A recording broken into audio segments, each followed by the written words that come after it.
Would you mind coming with me to buy a copy of today's newspaper?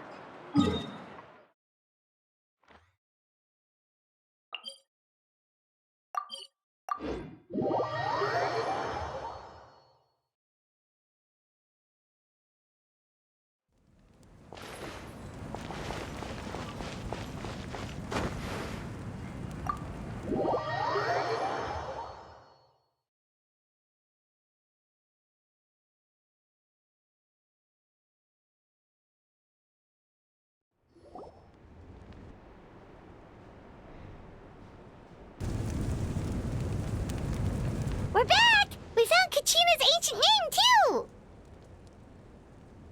Well, it's fairly complicated. Let me give you the condensed version.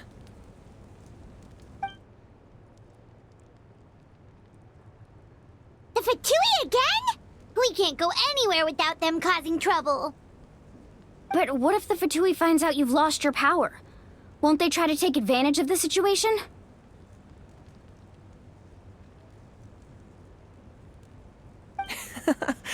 That's why it has to be our little secret. No one else can know, or we're asking for trouble.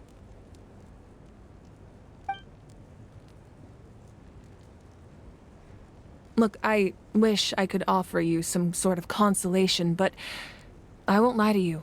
With multiple factions closing in, there's nothing comforting about the situation we're facing. Still, all you need to do is focus on your goal. You can leave the complicated matters to me. I can also step in on the Pyro Archon's behalf. There's a limit to what I can accomplish, but I'll help you however I can. There's no need to be so modest, Dion-san. Your incredible strength has long been a well-known fact. You're the pride of your tribe. Archon, I'm sorry about before. You have so much on your plate, so much that you have to worry about. But all I could do was focus on my own feelings. You have nothing to be sorry about. We all get overwhelmed by our emotions, myself included. Your reaction to Kachina's disappearance, I understand that feeling very well. Well, now that we have Kachina's ancient name, let's go track her down. Follow me.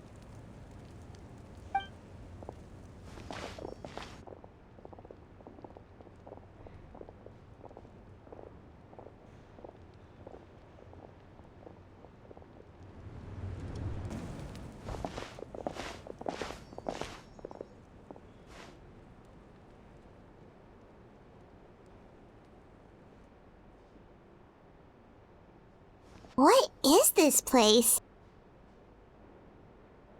Hey, isn't that Atea's talisman?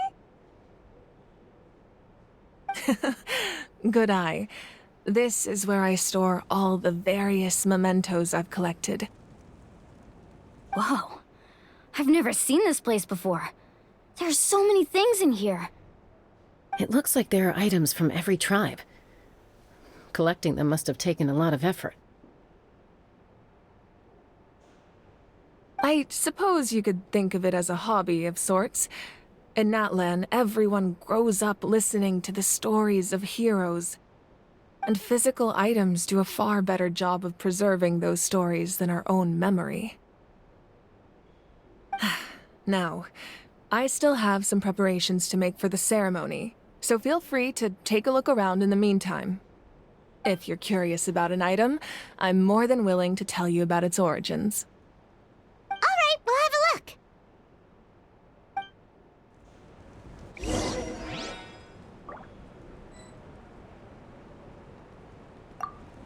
This flower looks like it's thriving. You must be good at taking care of plants, Archon. This fishing basket looks familiar.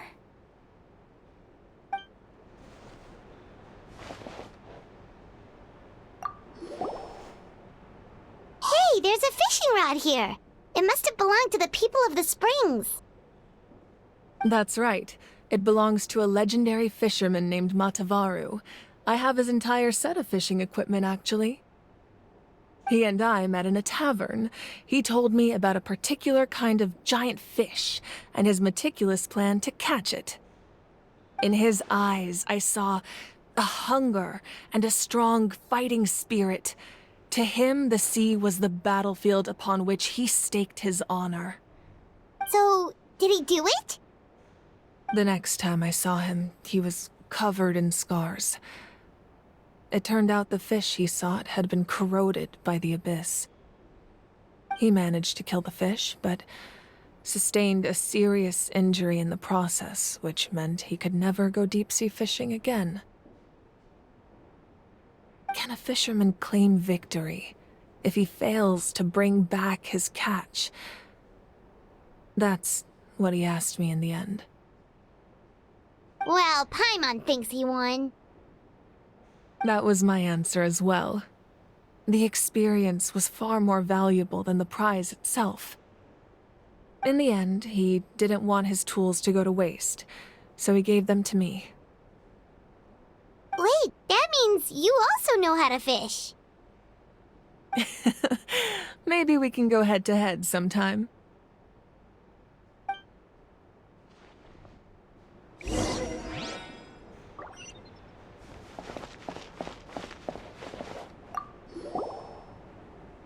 Whoa, that belt is bigger than Paimon's head!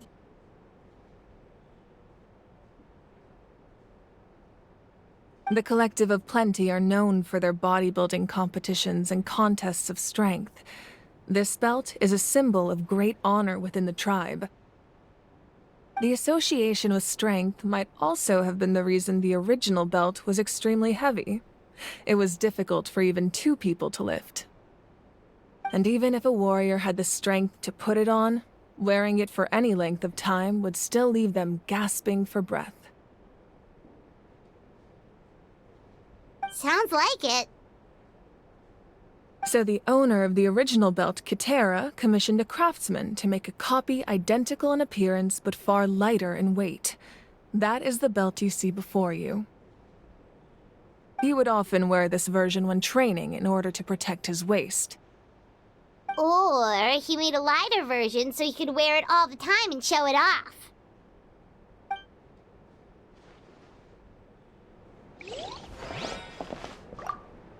Make sure to handle everything with care.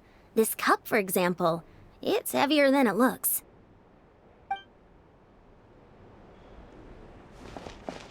This flower looks like it's...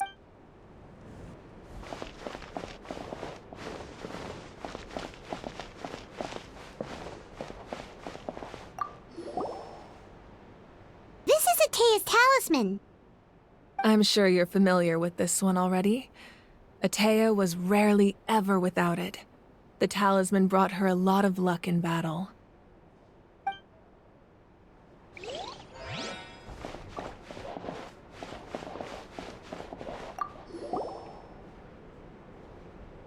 There are so many jars and potions around here.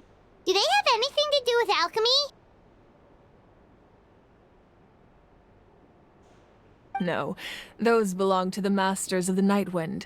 They're ceremonial tools used to amplify the ability to communicate with the Night Kingdom and the Wyab.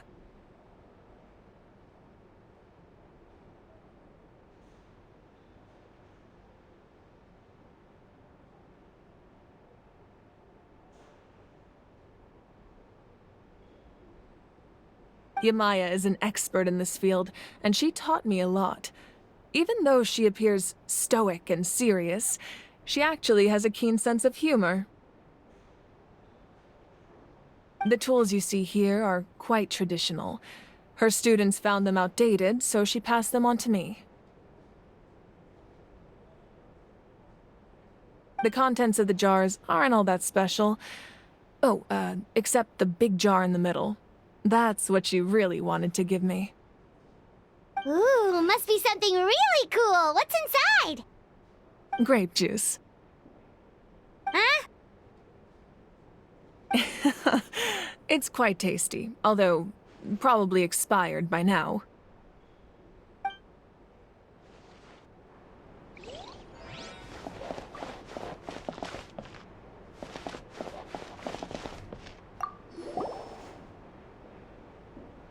Whoa, this weapon is huge! Which tribe did it belong to?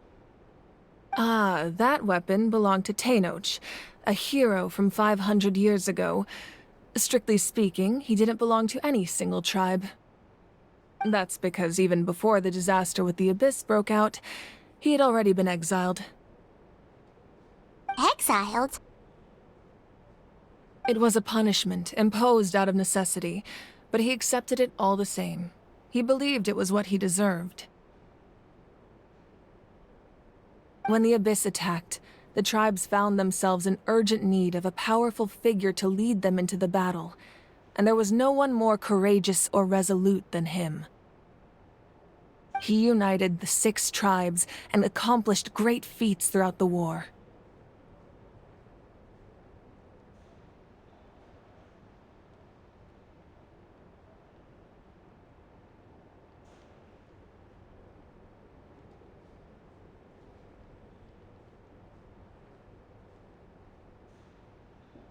Ultimately, he perished, and because he had already lost his ancient name, the Ode of Resurrection was unable to bring him back. And so, he was laid to rest, alongside the countless warriors and civilians who lost their lives, buried in the soil of his native land. Wow. He sounds like a true hero. Indeed, even now his story is told throughout the land.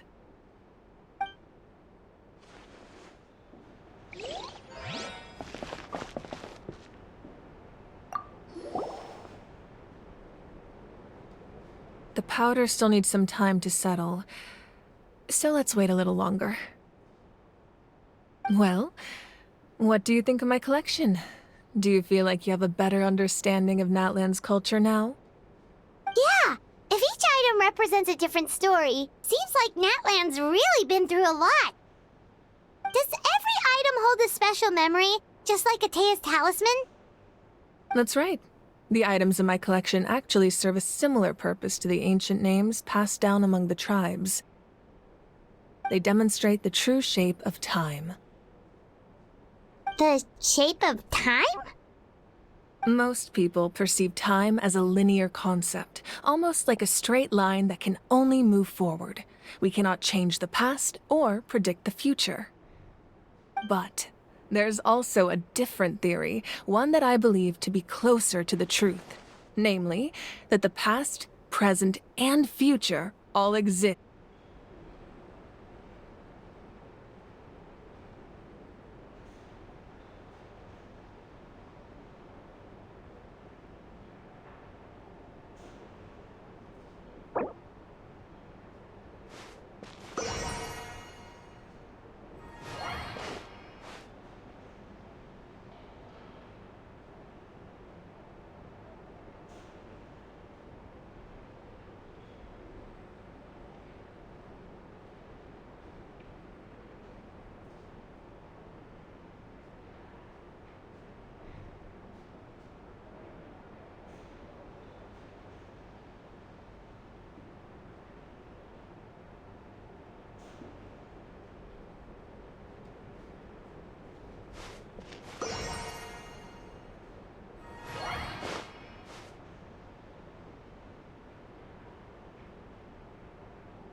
The powder still needs some time to settle, so let's wait a little longer.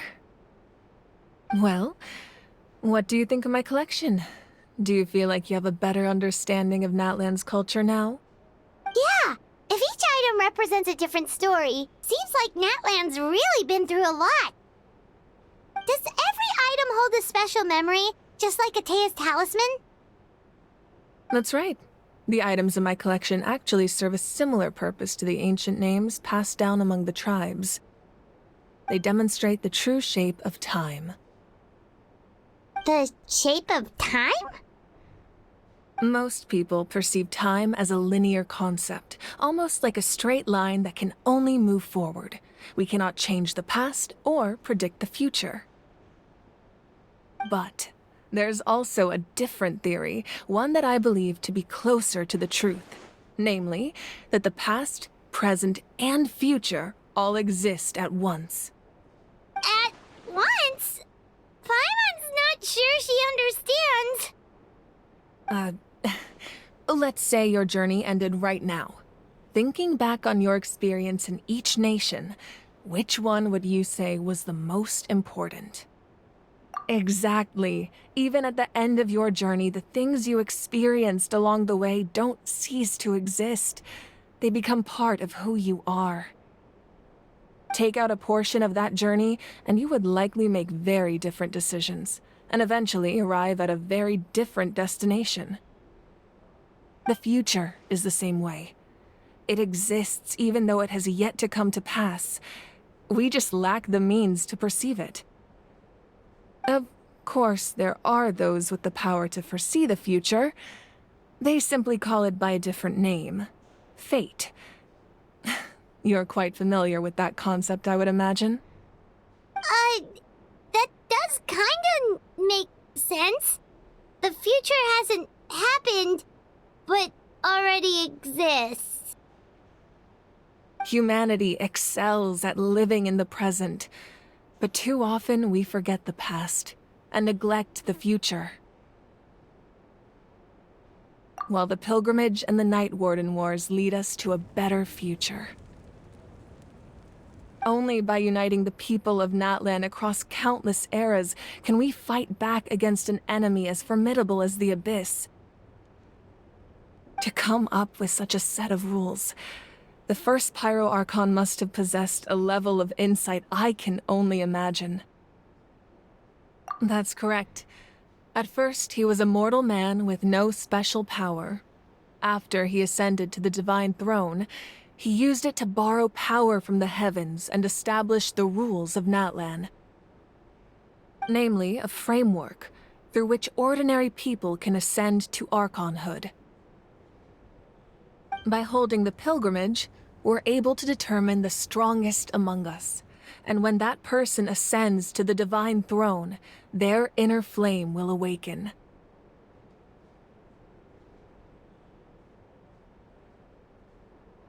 In addition, the sacred flame will grant them significant knowledge and memory of this land. After all, that's how I came to know everything I just told you. So, it all comes down to the power of the Divine Throne and the rules. Wait, is that a family portrait? Yes, that's my mother, father, younger sister, and the little saurians we raised. I turned a piece of my dad's leather armor into a canvas and commissioned a famous artist to paint our likeness. Your sister is so cute! It looks like the two of you are really close. Paimon was having a hard time thinking of an Archon as an ordinary person, but seeing this portrait, it kinda makes sense now. It really doesn't look like there was anything special about you before. Oh, wait, is Paimon allowed to say that? A little late for that question, don't you think? Sorry! Paimon's so sorry! Paimon's mouth works faster than her brain sometimes! It's all right. I'd never get upset over something like that. No matter what others may say, my past is a precious part of my identity. I'm forever proud of the life I used to lead. Becoming the Archon doesn't mean you sever ties with your family. The position just comes with a lot of responsibilities, so it impacts how often you get to see them. My father made the most delicious stew, so my sister would often bring me a large pot of his cooking, and we would sit on a blanket and eat it together. One time, we didn't close the door securely, and the saurians we were raising ran into the room and knocked over the entire pot. My sister immediately burst into tears. The two troublemakers were going for the meat, but when they saw my sister's distress, they froze on the spot.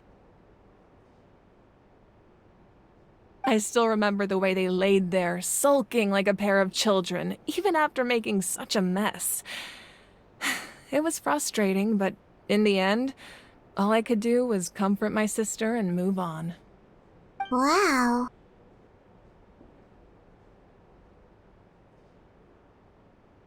Isn't that what being a family is all about? I think about that story a lot, actually. As the Archon, I made a vow to defend this nation, and experiences like that, they remind me exactly what I'm trying to protect. Well, what happened after that? This portrait looks pretty old. Your sister must be all grown up by now, right? I believe she ended up working as an architect and artist. She built many houses and crafted many beautiful works of art. Anyway, that's enough about me. Now that the powder is settled, we can begin. Ian-san, Mulani, Chaska, over here, please. Place the ancient name up there, and then we'll begin.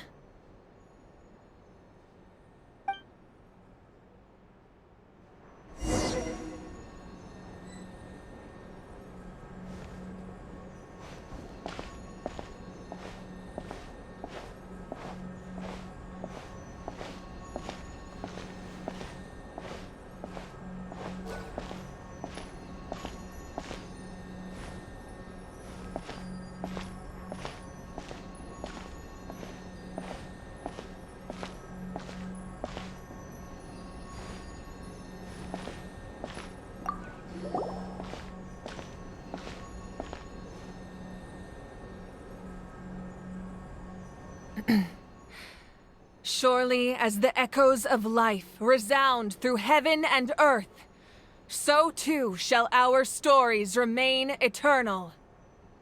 Ancient name, take us to your fated bearer. Allow her to answer our call.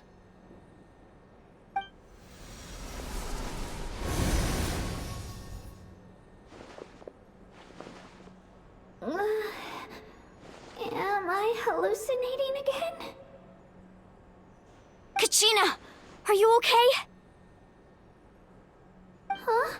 I'm not seeing things, am I? Is the Abyss playing tricks on me again? It's okay, Kachina. It's just us. We're trying to find a way to bring you back. Everyone, you have to listen to me. I've been investigating the Night Kingdom this entire time, and I figured out what's wrong. The Wyab is being affected by the Abyss. I was waiting for the Wyab to send me back, but then this really strong monster came in and it almost killed me. The Wyab saved me, even though its power is weakening, so I've been hiding from the monsters while trying to find a way to help. The Night Kingdom has become a huge mess, though. I keep hearing these awful sounds and seeing really horrible things. Don't listen to those sounds, Kachina. The Abyss is trying to strip you of your sanity. All you need to do is stay safe and wait for us. We'll be there shortly. It's okay. I feel so much better now that I've had the chance to talk to you guys. You don't need to worry about me. I've never been strong or special at all, really. So I don't blame anyone for forgetting about me or leaving me behind. Just knowing you care is more than enough. I'll find a way back. You don't have to put yourselves in danger to come rescue me. You're always like this, Kachina. Now's not the time to act tough. We're coming for you, and that's final. I don't know what lies the Abyss has been feeding you, but I'll tell you something right now. Nobody here sees you as a burden. You're a victor of the Night Warden Wars, a hero of Natlan. All you need to do is wait for us to rescue you, and you'll get all the applause and recognition you deserve.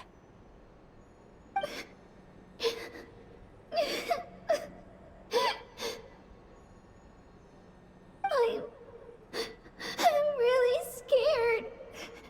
Everything's so dark and creepy here. And I want to go home. Still, I don't want you to put yourselves in danger because of me.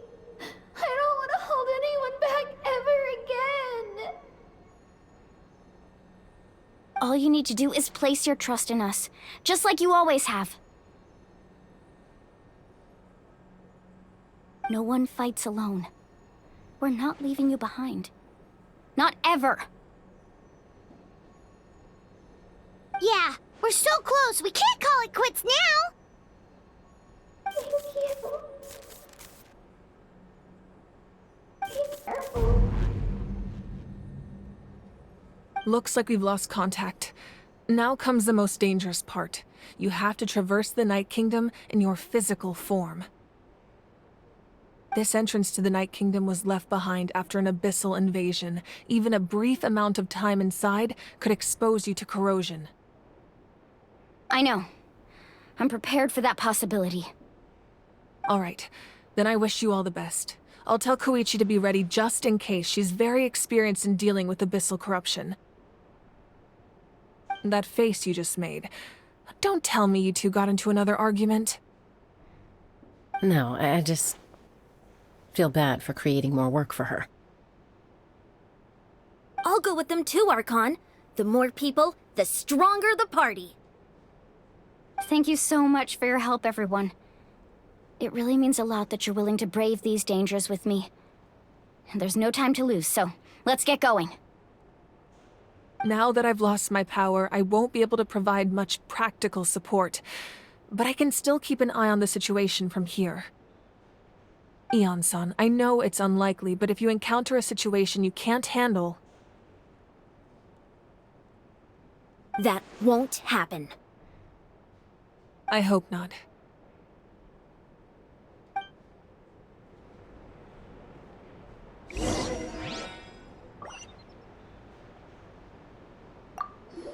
Be careful out there. I'll observe the situation from here.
Yeah.